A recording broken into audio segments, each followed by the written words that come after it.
तो चोखो मेला नाम के एक भक्त हुए पंढरपुर में। अच्छा, चोखो मेला जो है ये कोई मातृगर्भ से इनका जन्म नहीं हुआ। तो चोखो मेला जी जो थे, इनका जन्म कैसे हुआ? देखो, प्रेम की अवस्था सुनिएगा। इनके माता पिता वे एक ब्राह्मण थे। तो विप्र कुल के दो दंपति दोनों नित्य एकादशी पर श्री पंडरीनाथ भगवान का दर्शन करने जाते थे। एक दिन की बात, पंडित जी के मन में आया कि हम श्री पंडरीनाथ भगवान का भोग लगाने के लिए कुछ आम ले चलें। तो आम लेकर के पंडित जी और उनकी घरवाली दोनों जब मंदिर जाने लगे, तो ठाकुर जी तो इतने प्रेमी हैं भक्तों के कि मंदिर तक आम लेकर के आए, तब तक ठाकुर जी से प्रतीक्षा नहीं हुई। भगवान एक ब्राह्मण का रूप धारण करके बाहर ही चले गए और बाहर जाकर के वो ब्राह्मण दंपति से कहने लगे, हमको बहुत जोर की भूख लगी है, हम बहुत दिन से भूखे हैं, आपके पास बहुत सारे आम हैं, इसमें से 2-3 हमको दे दो। तो विप्र दंपति ने सोचा, कोई बात नहीं, 2-3 आम इनको दे देते हैं, बाकी धो धा के फिर पंडरीनाथ जी का भोग लगा देंगे। लीजिए लीजिए भैया, आप लोग पाओ। अब जैसे ही ब्राह्मणी ने आम दिया, पंडरीनाथ भगवान जिस रूप में आए थे उस रूप में बढ़िया प्रेम से फल पाने लगे। लेकिन वो क्या करते, थोड़ी देर तो आम चूसते, पूरा आम नहीं पाते, थोड़ा सा उसमें छोड़ देते और फिर ब्राह्मणी की गोद में ही डाल देते। और महाराज आधे आधे आम चौंकें और चौंक करके उनकी गोद में डालते जाएं। बेचारे ब्राह्मण देवता दंपति एक दूसरे को देखने लगे, बोले कि ये क्या कर रहे हैं? बोले कोई बात नहीं। 2-4 आम पा करके और उच्छिष्ट छोड़ छोड़ करके उनकी गोद में ब्राह्मण तो चले गए। अभी दोनों दंपति सोचने लगे, कोई बात नहीं, 2-3 आम बचे, इनको धो के पंडरीनाथ भगवान का भोग लगा देंगे, और ये जो आम ये हमारी गोद में छोड़ गए, इनको बांध लो, कोई जानवर या कोई जीव मिलेगा उसको दे देंगे। अभी इनमें आम बचे हैं, कोई जीव खा लेगा। जैसे ही दोनों आगे बढ़े तो ब्राह्मण तो थोड़े आगे चले गए, पत्नी धीरे धीरे पीछे आ रही थी। तभी उसको अचानक इतना भार लगने लगा, वो जो उसने झोली सी बनाई थी, जैसे उसने देखा मेरी झोली इतनी भारी हो गई, खोल करके देखा तो वहीं एक नन्हा सा बालक था। उसी का नाम पड़ा चोखो मेला। उनका नाम चोखो मेला इसलिए पड़ा क्योंकि भगवान ने आम चौंक करके और गोद में मेल दिया, इसीलिए नाम उनका चोखो मेला। अब इनके कोई माता पिता नहीं है, ये ठाकुर जी ने इनको भेजा है। अब चोखो मेला को देख करके, उस बालक को देख करके ब्राह्मणी ने मन में विचार किया, अगर मैं इस बालक को लेकर के गई तो सब लोग पूछेंगे ये कैसे जन्मा, मैं सबको क्या उत्तर दूंगी? मेरी बात कोई नहीं मानेगा कि झोली में अपने आप आ गया।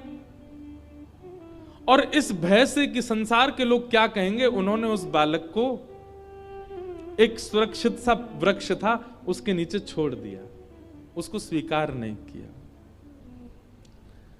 तभी कुछ चर्मकार वहां से निकल रहे थे, उनमें से एक की दृष्टि पड़ी और उस रोते हुए बालक को देख करके उन्होंने उसको स्वीकार किया और भगवत प्रसाद मान करके एक चर्मकार परिवार ने चोखो मेला जी का पालन पोषण किया। धीरे धीरे वो बड़े हुए। अब क्योंकि उनके माता पिता चर्मकार परिवार के हैं, इसलिए कई जगह उनको मंदिर में जाने से रोक दिया जाता। पर ठाकुर जी तो किसी की जात पात नहीं देखते ना, ठाकुर जी तो सबसे प्रेम करते हैं। चोखो मेला जी अपने पिता के साथ में खेती बाड़ी करते थे। एक दिन खेती करते करते उनके मन में आया, इतने सुंदर सुंदर फल, इतने सुंदर सुंदर सब्जियां हुई हैं, मैं क्यों ना इन फलों को पंडरीनाथ भगवान का भोग लगाने ले जाऊं। तो उन्होंने क्या किया, एक केले के वृक्ष से खूब सारे केले ले लिए और एक झोला में बांध करके चल दिए। पंढरपुर से 12 किलोमीटर दूर उनका गांव था। जैसे ही पहुंचे पंढरपुर, इतने आनंद में भर गए कि उन्होंने विचार ही नहीं किया। बहुत लोगों ने रोकने का प्रयास किया कि इनको मंदिर में ना घुसने दिया जाए, ये अधिकारी नहीं है, लेकिन वो तो इतने भाव में आ गए कि वो घुसते ही चले गए। और जैसे भीतर पहुंचे महाराज, लोगों ने घेर करके चोखो मेला जी को पीट दिया, बहुत मारा। उनके वस्त्र फाड़ दिए, सिर में चोट लगी, हाथ में चोट लगी, पैरों में चोट लगी, सब जगह इतना जख्म दे दिया। चोखो मेला जी रोते रोते वापस आ गए। पंडरीनाथ भगवान को भोग नहीं लगा पाए।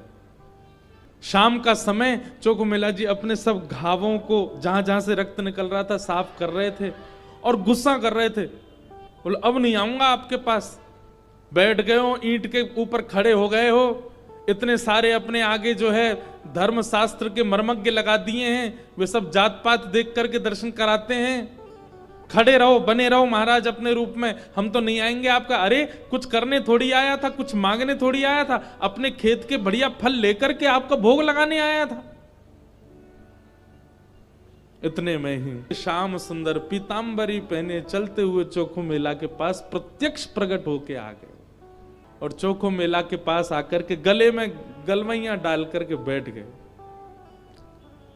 ए चोखा, नाम ही भगवान उसको चोखा बोलते। ए चोखा, तो इतना उदास क्यों हो रहा है? बोले उदास? इतना पिटवाया हमको, हाथ पांव सब तोड़ ताड़ दिए हमारे, और अब मेरे घर आ गए हो, मेरे गले में गलवैया डाल करके बैठे हो। ये सब लीला क्यों करते हो आप? वहां क्यों नहीं रोका आपने सब पुजारियों को, पंडाओं को, ये सब ब्राह्मणों को?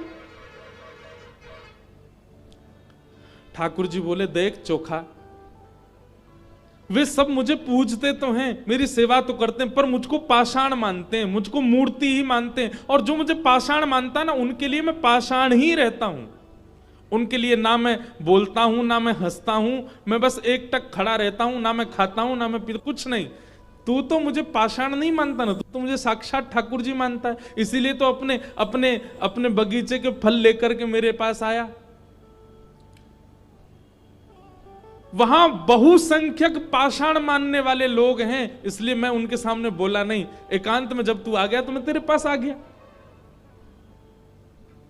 चल चोखा, अब तू मुझे अपने अपने आंगन के फल खिला दे। अपने हाथों से सुंदर छिलका उतार उतार करके श्री पंडरीनाथ भगवान को अपने हाथ से खिला रहा है चोखो मेला। भगवान ने 2-3 केला पाए और 2-3 केला पाने के बाद में भगवान बोले, ए चोखा सुन, अब मत खिला, अब बाकी के जितने बच्चे हैं ये सब मेरी पीतांबरी में बांध दे। चोखा बोला, वहां जाकर के पाओगे, सारे मेरे सामने ही पा लीजिए ना, आप बांध करके क्यों ले जा रहे हो, यहीं प्रेम से पालो। पंडरीनाथ भगवान बोले, अरे मैंने अपना तो पा लिया, ये बाकी के तो मैं पंढरपुर में रुक्मणी जी बैठी हैं, वो भी भूखी हैं, उनके लिए ले जा रहा हूं, उनको जाके मैं पवा दूंगा। आज चोखा तेरे ऊपर इतना प्रहार किया ना सबने, तेरे ऊपर इतना अत्याचार किया सबने, इसलिए मैंने और रुक्मणी जी ने आज भोजन ही नहीं किया, हम दोनों भूखे हैं। अब मैंने तो पा लिया, अभी रुक्मणी जी के लिए ले जाऊंगा। भगवान अपनी पीतांबरी में केले बांध करके पंढरपुर आ गए और पंढरपुर में आकर के रुक्मणी जी को पवाया। प्रातः काल ब्रह्म मुहूर्त में जैसे ही कपाट खुले श्री पंडरीनाथ भगवान के, चारों ओर केले के छिलके पड़े हैं और केले के छिलके देख करके सब पंडा पुजारी बोले हम तो कपाट बंद करके गए, ये केला के छिलका यहाँ कैसे पड़े हैं, ये कौन लेके आया? तभी एक उनमें से बोले कल वो आया था ना एक चर्मकार का बालक, वही अपने संग बांध के लेके आया था इतने सारे केले, उसको सुबह तो हमने मार पीट के भगा दिया, निश्चित ही वो कहीं से रात में आ गया है और रात में आकर के सब यहां खा करके गया है ठाकुर जी के आगे। उसका उद्देश्य तो गर्भगृह को बेकार करना ही था, इसलिए ये सब हुआ है, ये उसी ने किया है। और सब पंडा पुजारी नाराज हो गए, अपने हाथ में डंडा ले करके कमर कस के सब पहुंच गए चोखो मेला के घर, और वहां पहुंच करके घर से निकाल करके फिर पीटा उनको, फिर मारा।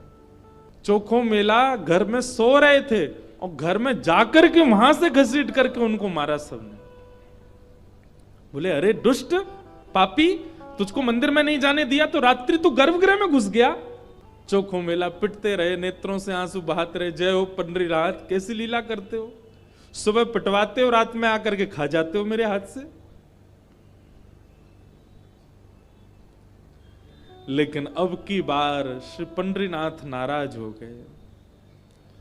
पंडा पुजारी सब अपना काम करके चोखो मेला के साथ थोड़ी हाथापाई करके सब जैसे ही वापस आए, पंढरपुर में श्री पंडरीनाथ भगवान के मंदिर के मुख्य द्वार सारे अपने आप बंद हो गए और भीतर से ठाकुर जी ने ताला लगा लिया, लॉक कर लिया, बंद हो गए ठाकुर जी मंदिर के अंदर। सबने अथक प्रयास कर लिया लेकिन एक भी द्वार नहीं खुल पाया। पूरा दिन व्यतीत हो गया, बड़े बड़े कारीगर आ गए लेकिन दरवाजा तोड़ भी नहीं पाए, खोल भी नहीं पाए। तब अंत में सबको लगा हमने कोई अपराध किया है। चारों ओर पंडा पुजारी और बड़े बड़े वेदज्ञ, बड़े बड़े मनीषी सब बैठ गए, हाथ जोड़ करके पंडरीनाथ भगवान की स्तुति गाने लगे। बोले नाथ, हमसे कोई अपराध हुआ तो आप हमें बताएं, दंड दे दें, लेकिन इस प्रकार नाराज होकर मत बैठो। तभी मंदिर के भीतर से भगवान ने रुग्ण स्वर में, रोते हुए स्वर में भगवान की आवाज आई। बोले अरे तुम बनते हो बहुत बड़े विद्वान, बहुत बड़े मनीषी, बहुत बड़े ज्ञानी, बहुत बड़े जात पात के नियोजन करता, मेरे भक्त का अपमान करते हो, मेरे भक्त को मारते हो, मेरे भक्त के साथ दुराचार करते हो, नहीं देना मुझे किसी को दर्शन। और अब जब तक पृथ्वी है तब तक यह मंदिर बंद ही रहेगा, मैं भीतर ही रहूंगा। जो मेरे परम वैष्णव भक्त होंगे उनके लिए द्वार खुलेंगे, वो अंदर आएंगे, बाकी सब बाहर खड़े रहो।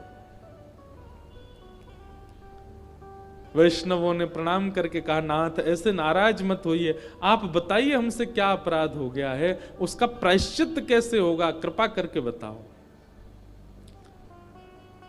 भगवान बोले मेरे चोखो मेला को जिस प्रकार तुम लोगों ने सबने जुट बना करके जाकर के उसको मारा है, अब तुम सभी वेदज्ञ, तुम सभी ब्राह्मण, तुम सभी श्रेष्ठ जन पाल की सजा के लेके जाओ और चोखो मेला को बिठा करके नाचते गाते उत्सव जैसे एक मेरी पाल की सवारी निकालते हो, ऐसे चोखो मेला की सवारी पूरे नगर में घुमाते हुए मेरे सामने लेकर के आओ, तब मेरे द्वार खुलेंगे, तब मैं तुमको क्षमा करूंगा, नहीं तो नहीं करूंगा। भगवान की आज्ञा मान करके गए और चोखो मेला जी को जाके प्रणाम किया। एक दिव्य सिंहासन से युक्त पालकी में चोखो मेला जी को विराजमान करके नाचते गाते हुए, आनंद करते हुए, उत्सव जैसे ठाकुर जी का उत्सव मनता उससे भी अधिक उत्सव मनाते हुए चोखो मेला को लेकर के आए। और जैसे ही पंडरीनाथ भगवान के सामने पालकी पहुंची, अपने आप मंदिर के सारे द्वार खुल गए और मानो आज लग रहा था कि भक्त भगवान का नहीं, भगवान भक्त का दर्शन कर रहे हैं, भगवान चोखो मेला का दर्शन कर रहे हैं।